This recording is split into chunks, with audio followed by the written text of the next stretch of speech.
Okay, so last time we looked at the face away Gregorian. We're going to look at a face in that just go from bottom, first. Last time we were in side control, and maybe Shea turned this way, and I won that underhook, and I pulled his shoulder back, and then we worked the lapel, where I was feeding it from my left hand to my right hand, pushed down in the head, step over, windshield wiper, step over, and then I pushed on my knee. That was the face away Gregorian. We're going to look at Shea's reaction this time is to turn into me, which is a Darce feed Gregorian. So say I'm in side control, and Shea wins the underhook and he turns into me. Normally we'd be then looking for Darce chokes, getting into that hand-to-hand grip, and then looking for Darces. There's nothing wrong with that, but it's much more fun to hit Gregorians and using the lapel, which is going to put a lot of pressure on his neck. So once I get to there, right hand grips the back of his neck, I keep weight on him, and then if my gi's tucked in, I'm just going to do that double pull. Nothing's changed. From there I have the tip of the lapel. I just pass it, and my left hand grabs my right wrist.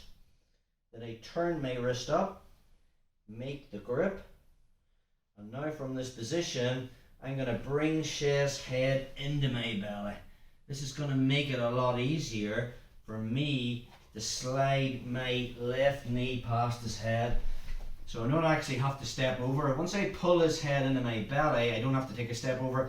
I slide, put my left hand on that, I slide my left knee and basically put Shea's head between my leg. And now from this position, I'm going to lean all the way to my left, swing my right leg over, and now I'm sitting back. And now it's the same finish as the face away one. Hand goes on the inside of the knee, pushing down. Shea tries to push my leg off, I can just cross my ankles, and we're back into that same pressure again. Let's do that one more time, bro. So Shea's on the bottom.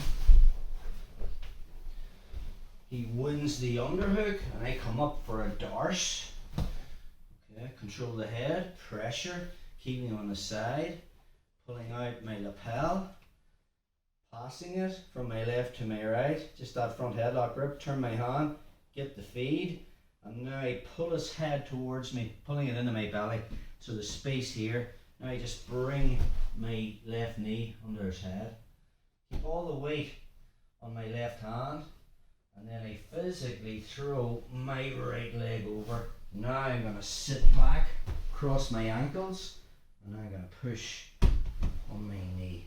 So the finish is the same as the face away one.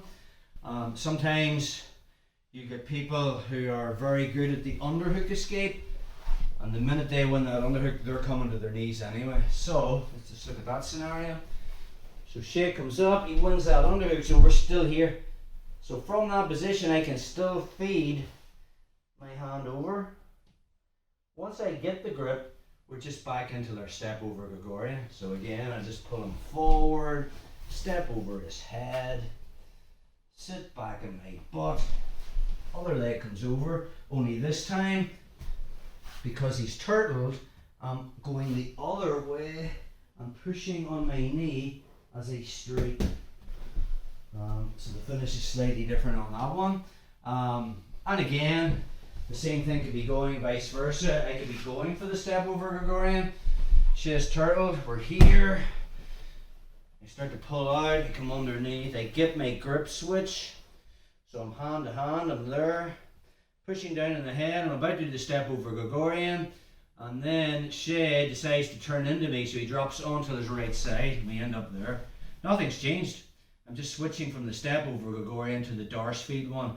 So I just grab the head, pull it into my belly, knee comes around, and then a windshield wiper my leg under his head, step over, and then I'm just sitting back.